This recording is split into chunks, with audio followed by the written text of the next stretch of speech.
Hostin's obsession with race gets thrown back in her face. Today's video comes to us from sunny Hostin. Sounds like a town. We're in sunny Hostin. Wow.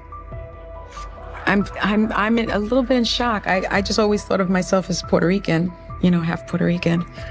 I didn't think I was, my family was originally from Spain and slaveholders. Sunny Hostin recently found herself in the spotlight, but not for the usual reasons. Known for her strong opinions on racial justice, reparations, and systemic oppression, she's built her career on standing up for what she believes is right. But her appearance on PBS's Finding Your Roots took an unexpected turn, shaking up that image.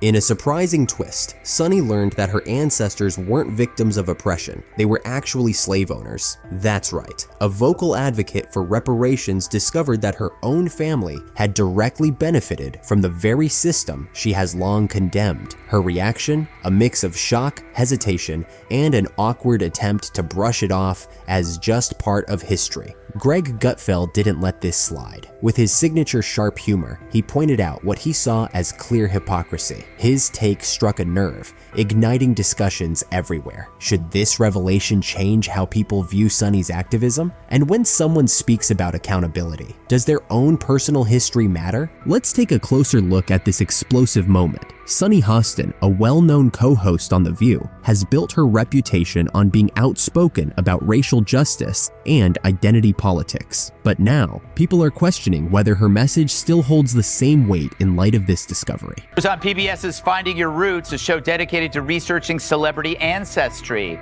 For context, Sunny is a staunch supporter of reparations and has made a fortune spewing nonsense about white privilege and racial justice. Well, turns out, she's not as oppressed as she claims she is. She's actually the descendant of slave owners from Europe. Sunny Hostin often presents herself as a strong model voice, passionately speaking on issues like reparations and systemic oppression. She doesn't hold back when criticizing white privilege and is a firm believer in holding people accountable for America's historical injustices. Her advocacy is centered around bringing awareness to equity and confronting uncomfortable truths about race and privilege. Over the years, she has become a prominent figure in the push for reparations and a fierce, unapologetic commentator on systemic racism. But her appearance on PBS's Finding Your Roots took an unexpected turn, one that neither she nor her audience saw coming. Viewers tuned in expecting a familiar narrative, an ancestral history of oppression that aligned with her strong stance on racial justice. Instead, what they got was a shocking revelation. Sunny's ancestors weren't victims of oppression. They were actually slave owners. Her reaction? Pure disbelief. She stumbled over her words, clearly caught off guard, and made an awkward attempt to downplay the revelation as just a fact of history. How are you feeling, my friend? I think it's actually pretty interesting that my husband and I have shared roots. Yeah. So I do appreciate that. And I think it's great for our children to know this information. I guess it's a fact of life that this is how some people made their living, on the backs of others. Sunny was visibly shaken, struggling to process what she had just learned. After a pause, she hesitantly admitted, "I just always thought of myself as Puerto Rican. I never imagined my family were slaveholders." The silence that followed was thick with irony. It didn't take long for the internet to explode. Social media was flooded with memes mocking the moment, including one that read, "Reparations? Let me write that check to myself real quick." While some fans defended her, many couldn't ignore the glaring contradiction between her personal history and the views she so passionately promotes. The revelation reignited discussions about accountability and whether personal history should factor into activism. Sunny, who is usually the one calling out others, now found herself on the receiving end of criticism. Greg Gutfeld didn't waste any time delivering a sharp, humorous take on the situation. His most cutting remark? Sunny's ancestors were slave owners. That's like finding out a vegan secretly owns a barbecue joint. On, new episodes of The View when she tries to pull the race card. Yes. And then she's like, America is racist. And then they're like, yeah, they might be racist, but they're not like slave owner racist. like somebody that we... That's so true. Yeah. One thing, and I would have even actually not give her any, is she said, well, like, I guess that's just what, like, they did back then. Yeah. She should have followed that up with saying something along the lines of, and I understand that that's a departure from the way I've talked about this before. The punchline landed perfectly, and the audience burst into laughter. But Gutfeld didn't just stop at making jokes. He used the moment to call out what he saw as blatant hypocrisy. For years, Sunny has been outspoken about holding others accountable for their ancestry, often framing her arguments around systemic oppression and historical responsibility. Yet, when confronted with her own family's troubling past, she seemed to shrug it off, calling it just a fact of life. Gutfeld didn't let that slide. He pointed out how moments like these reveal the risks of identity politics, when the story someone pushes doesn't quite match the reality. He argued that Sunny's moral high ground had taken a serious hit, and stressed the importance of self-awareness and nuance when discussing complicated topics like race and history. It is funny. She is so wrapped up in identity and she had no idea who she was. Well, now we understand why she always makes Whoopi get the coffee. Exactly, because if she is shaming descendants of this, will she continue to do that when she is now one of them? Gutfeld explained that reducing complex issues to identity-based narratives can sometimes lead activists like Sunny to overlook important context, including their own contradictions. The real irony, he pointed out, wasn't just that Sunny's ancestors were involved in a system she passionately opposes, but that she avoided taking the moment to reflect on it. Instead, she quickly brushed past it, downplaying its significance. His commentary struck a chord with many who saw this as a prime example of what happens when moral superiority runs up against uncomfortable truths. To Gutfeld, this wasn't just about Sunny. It was a bigger lesson on how personal accountability often takes a back seat to performative outrage. After Sunny's shocking family history came to light, the internet wasted no time reacting. Social media exploded with memes and jokes, including one particularly viral caption, "Reparations? Let me write that check to myself real quick." Platforms like Twitter and TikTok were flooded with a mix of sharp humor and strong opinions, making the moment impossible to ignore. You know, in her defense, everyone has ancestors that did unspeakably horrible things. It's just that not everyone's ancestors have records tied to their DNA about it. Worried for Sunny Hostin's progeny in the future that do a DNA test and find out that they were related to a cast member of The View. And they're like, oh, it all makes so much sense now why I'm so stupid and fat.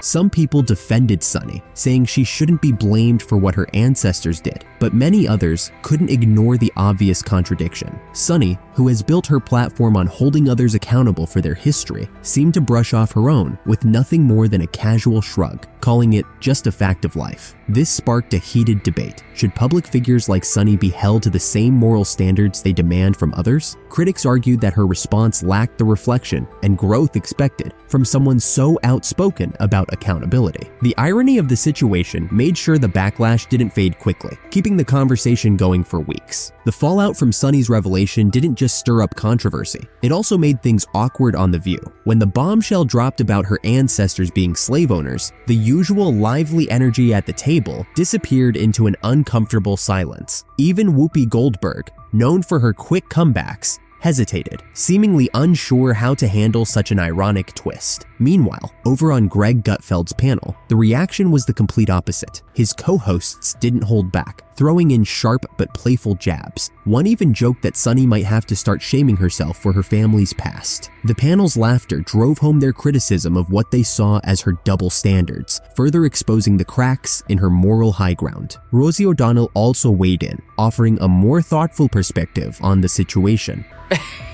Guess there's nothing worse than to find out you're a white woman. She's so disappointed. It's really disappointing. Her mother was white. Oh my God. Shame. Oh my God. The horror. History, and finds out that this is fantastic.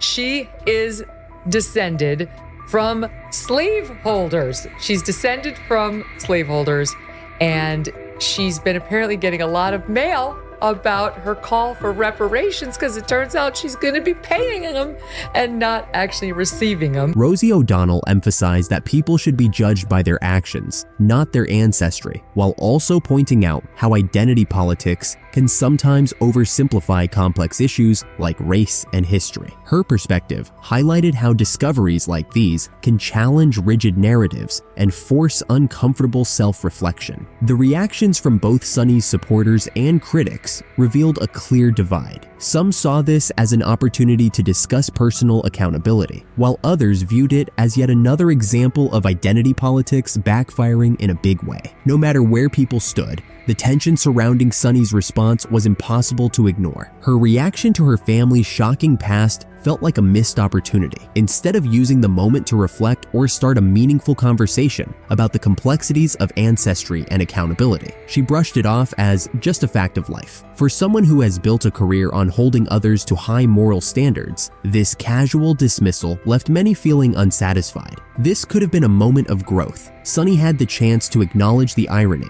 share her personal struggle with reconciling her family's past, and use the revelation to deepen discussions about historical injustices. It could have served as a powerful reminder that no one's history is simple or without contradictions, but instead, the focus shifted to her perceived hypocrisy and unwillingness to confront her own past, turning what could have been a meaningful dialogue into yet another debate over accountability. Sunny's story is a clear example that no one's history is without complexity, and that moral certainty can quickly unravel when inconvenient truths come to light. Her situation raises an important question. If you demand accountability from others, shouldn't you be willing to hold yourself to the same standard? With the internet's reaction, viral memes, and Greg Gutfeld's sharp commentary, this moment isn't fading anytime soon. Whether Sunny chooses to address it head-on or ignore it completely will shape how people remember her. If you average out the View hosts, among the dumbest people on television. Sunny's dumb. Certainly not the brightest person. And what she just said just doesn't make any sense. It's just like so silly to say. It's not a well thought out. It's like if you had an idea for a premise and it was totally baked. Yeah, there's nothing there. Sunny Hostin has been making waves in the media lately, but not for her usual hot takes on The View. This time, the spotlight isn't on her opinions. It's on her husband, Dr. Emmanuel Hostin. And let's just say the headlines haven't been flattering. Dr. Hostin, an orthopedic surgeon and the head of Hostin Orthopedics and Sports Medicine, is now embroiled in a legal firestorm. The allegations, insurance fraud, illegal kickbacks, and, brace yourself, a massive RICO lawsuit involving a staggering 180 defendants. This isn't just another run-of-the-mill legal battle, it's a high-stakes scandal that's shaping up to be one of the most explosive cases in recent memory. Let's break it down. The RICO Act, short for the Racketeer Influenced and Corrupt Organizations Act, was originally designed to take down crime syndicates and mafia rings. But in a shocking twist, this case isn't about gangsters though. It's about doctors, surgeons, and medical professionals caught in a massive legal scandal. The lawsuit accuses Dr. Hostin and others of orchestrating a scheme to exploit the healthcare system for profit. Allegedly, they accepted under-the-table payments in exchange for performing unnecessary surgeries and padded insurance claims with procedures that may have never even taken place. Picture this: patients going under anesthesia for operations they didn't actually need, insurance companies unknowingly covering the costs, and money flowing behind the scenes like a rigged casino game. Only this time, the stakes are people's health. I want a citizen that has a policy. I mean, I'm not saying that Joe Rogan should be removed from Spotify. He's got 11 million listeners. He's got $100 million, contract as of 2020. But I do think as the podcast platform, you have to have some sort of guidelines. How about a disclaimer on his podcast that says,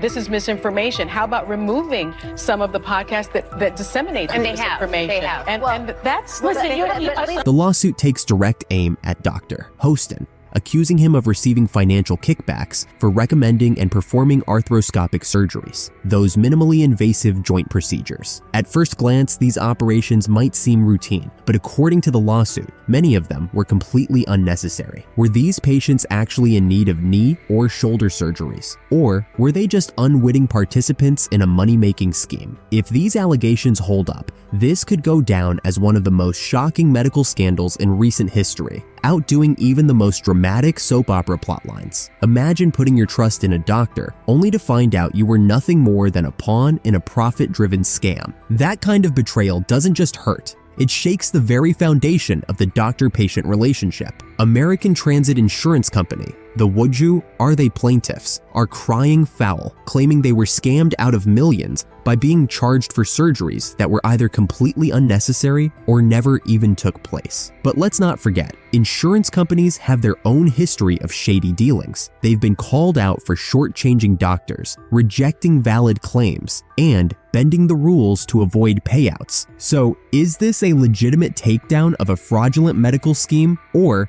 just a convenient scapegoat strategy from a company on the brink of financial trouble? According to a new lawsuit obtained by Page Six, the orthopedic surgeon was one of 200 defendants named in one of the biggest racketeer influence and corrupt organization cases ever filed in New York.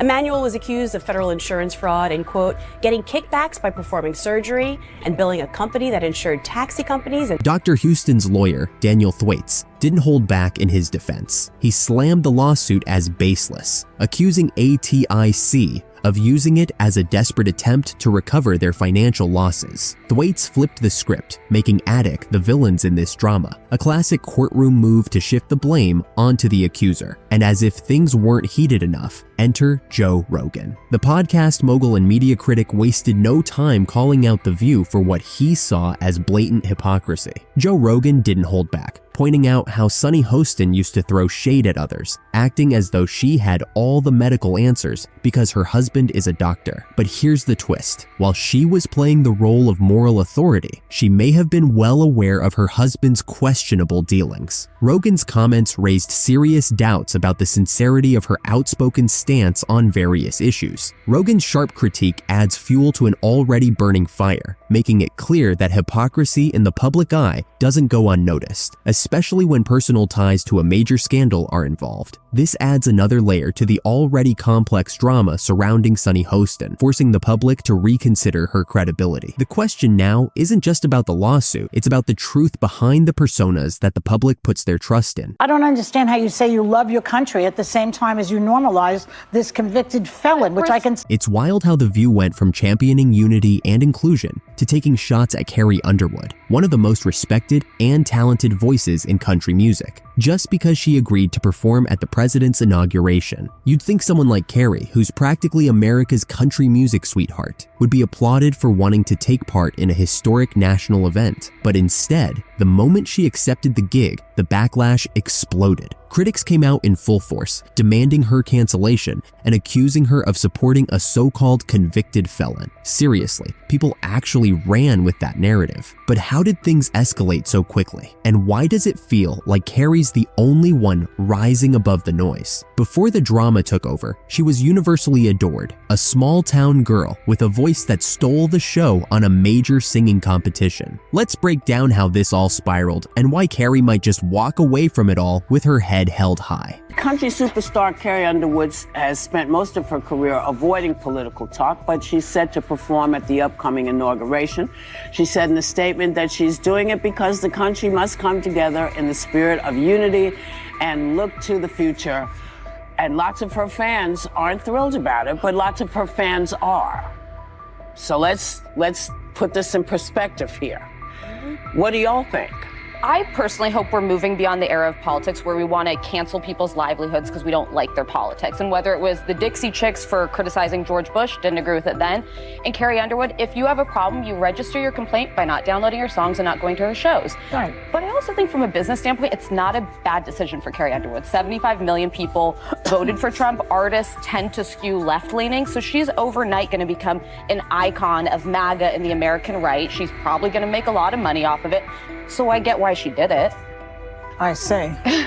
From the very beginning, Carrie Underwood played it smart. No scandals, no controversies, just pure talent. You never saw her splashed across tabloids for messy drama or desperate publicity stunts. She didn't need to stir up feuds or pull off wild antics to stay relevant. People loved her simply for being authentic, graceful, and incredibly gifted. With millions of records sold, a shelf full of awards, and a devoted fan base, she managed to stay above the chaos, steering clear of the messy world of political debates. Then came the invitation to perform at the inauguration. It should have been a moment of pride, an opportunity to stand on a national stage, sing a song that brings people together, and celebrate the idea that at the end of the day, we're all under the same flag. So why the outrage? Carrie accepted the offer with gratitude and a voice powerful enough to inspire millions. What's so wrong with that? To her critics, accepting the invitation was all it took to brand Carrie Underwood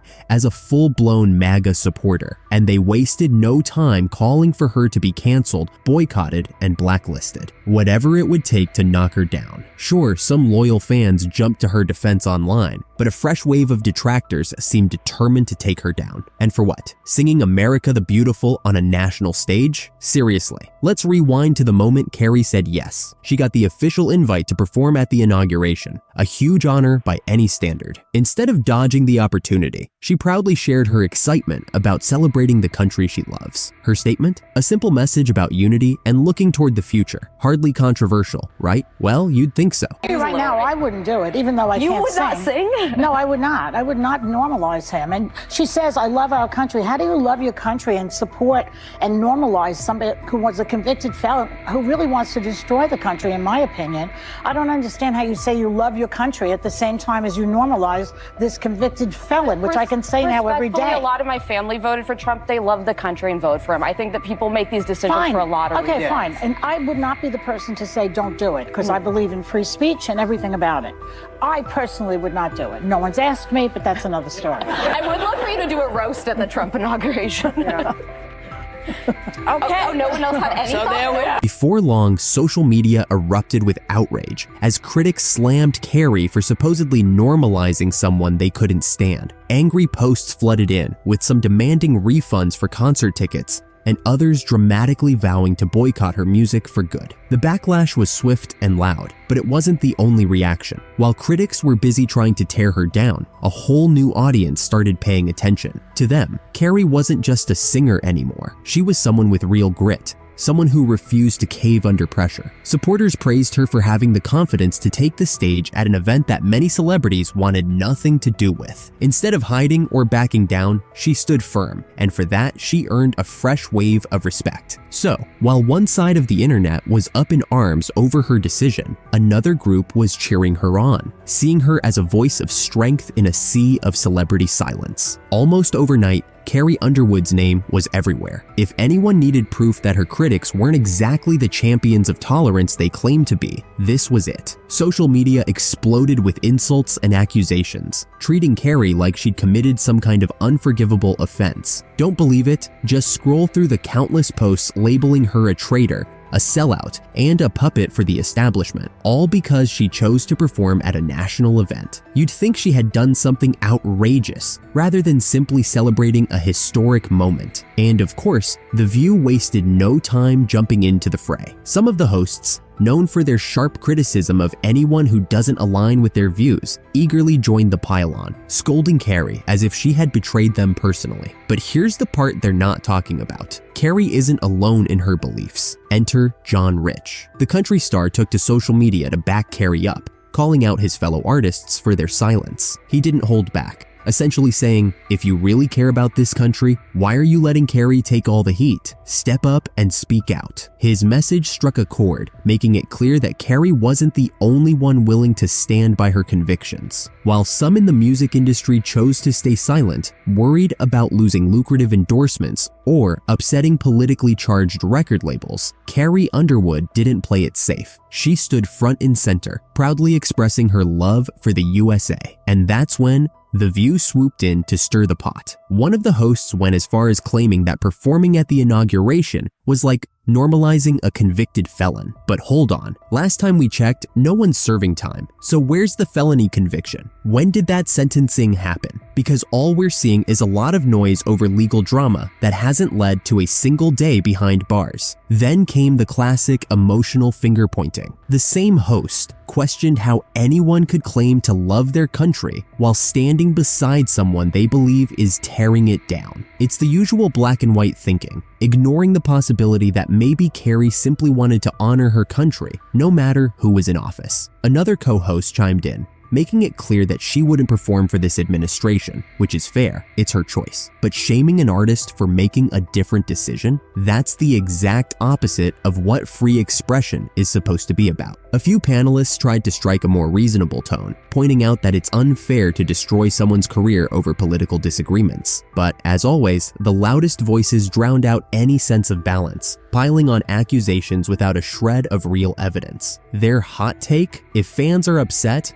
they can just stop listening to her music. Because of course, these TV personalities see themselves as the ultimate judges of who should or shouldn't have a career. But did Carrie's decision actually hurt her in the long run? Not even close. She's still winning awards, selling out concerts, and making serious money. The outrage faded as soon as the internet found its next target, but that doesn't erase the way she was dragged through the mud at the time. And if you need proof that it didn't break her, just look at her chart-topping albums and packed venues. The record labels never really turned their backs on her, probably because they know she's a powerhouse who keeps the cash flowing. The fans who chose to walk away in anger have been replaced by a new group of supporters who appreciate Carrie's unapologetic stance. What truly makes her story unique, however, is how it brings attention to the contradictory nature of cancel culture. This isn't just about one person being targeted, it's about how cancel culture often shows itself to be full of hypocrisy. Carrie's journey highlights how quickly people are willing to tear someone down, only to forget about them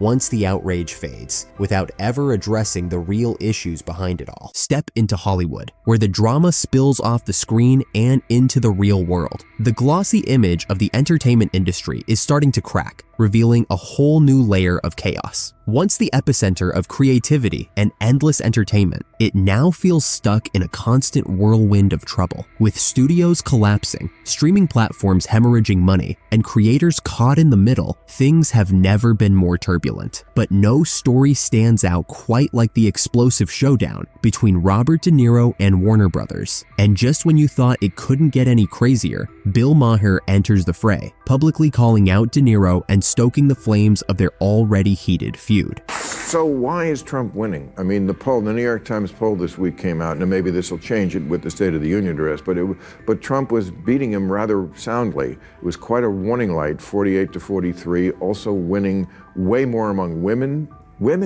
than he had before, winning outright Latinos. What do you attribute that to? I don't know. I just don't want to feel the way I did, and many of us don't, after the election in 2016, where we couldn't believe that it happened. The guy is a total monster. And anybody, I don't understand it. I guess they get behind that kind of logic. They want to fuck with people, screw them, because they're unhappy about something. He's such a mean, nasty, hateful person. I never play him as an actor, because I can't see any good in him. Nothing. For those just tuning in, Robert De Niro, the iconic actor behind unforgettable roles in classics like The Godfather Part 2, Raging Bull, and Goodfellas, has recently been dropped from 2 major Warner Brothers projects. These films were set to showcase De Niro in his legendary mob boss role, something he's mastered over decades. Together, the projects were worth a staggering $40 million.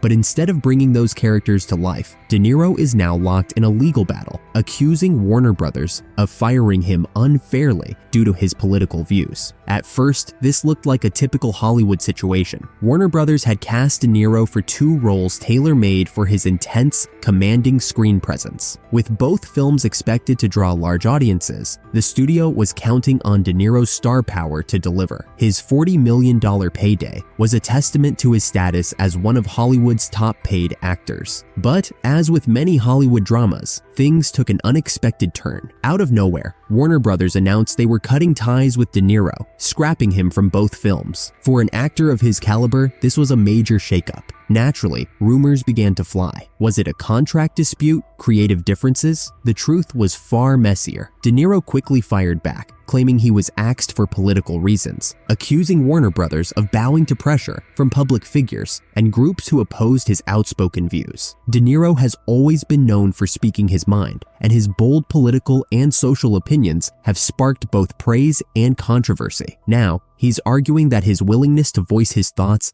has cost him big roles. But Warner Brothers has a much different and far more contentious take on the situation. Insiders from the studio argue that De Niro's firing wasn't about his political stance, but how he expressed it. Sources say his controversial comments angered a large portion of the public, forcing Warner Brothers to make the tough decision to part ways with the actor to protect their brand. Robert De Niro is notorious for never holding back, and his bold views on political and social issues have sparked both admiration and controversy throughout his career. Now, he's claiming that speaking his mind has cost him major roles, but Warner Brothers is offering an even juicier explanation. Studio insiders say the decision to part ways with De Niro wasn't about his politics, but rather the way he voiced them. Allegedly, the actor made a series of inflammatory remarks that ruffled a lot of feathers and offended large swaths of the public. This reportedly triggered Warner Brothers executives, including CEO David Zaslav, to step in and take decisive action. Things didn't stop there. De Niro's financial demands only added fuel to the fire. Sources say he requested a whopping $60 million for the two films, plus higher residuals, all while the studio was already facing budget concerns. As tensions built, Warner Brothers made the call to sever ties, a move that quickly sparked a public frenzy. Refusing to go down without a fight, De Niro is now gearing up for a legal battle that could rival anything he's faced on screen. He's suing Warner Brothers and CEO David Zaslav, claiming they fired him for political reasons. In his lawsuit, De Niro accuses the studio of buckling under pressure from groups opposing his views and intentionally sabotaging his career by cutting him from the projects. He's demanding $40 million in damages, the same amount he was set to earn. Despite his claims, many legal experts and industry insiders think his case is shaky, suggesting it's more about saving face than securing a legal win. On the other hand, Warner Brothers is standing firm, insisting their decision was based on De Niro's controversial behavior and the professional risks it posed, not his political opinions. If the legal drama wasn't enough, De Niro is launching a full-blown PR campaign. He's lined up appearances on podcasts, radio shows, and talk shows, including The Howard Stern Show, to tell his side of the story. His mission? To cast himself as a victim of corporate censorship in an industry that he argues no longer tolerates differing opinions. Expect fiery speeches, pointed critiques, and emotional pleas as De Niro takes his fight into the public eye. Meanwhile, Warner Brothers is left dealing with the fallout. The two films De Niro was supposed to star in are now in serious jeopardy. One is facing massive budget cuts, and the other may be canceled entirely. Replacing an acting legend like De Niro is no easy task, and the studio is scrambling to save their investment. To add fuel to the fire, De Niro's former co-stars have been told by their agents and managers to steer clear of him, a classic Hollywood move when someone's reputation is in jeopardy. This isolation has only deepened De Niro's sense of betrayal and frustration. But De Niro's clash with Warner Brothers isn't just a personal spat. It's a reflection of the bigger issues shaking up Hollywood right now. The entertainment industry is in the midst of a massive upheaval, with streaming services upending traditional business models, public opinion gaining more power than ever, and studios walking a tightrope of potential controversy. Even A-listers like De Niro aren't immune to the fallout from their actions. For Warner Brothers, cutting ties with De Niro may have been a strategic move to protect against professional risks, but this decision also exposes the tricky balancing act studios face when trying to manage creative freedom, public perception, and financial pressures. Even competitors like Disney are feeling the heat,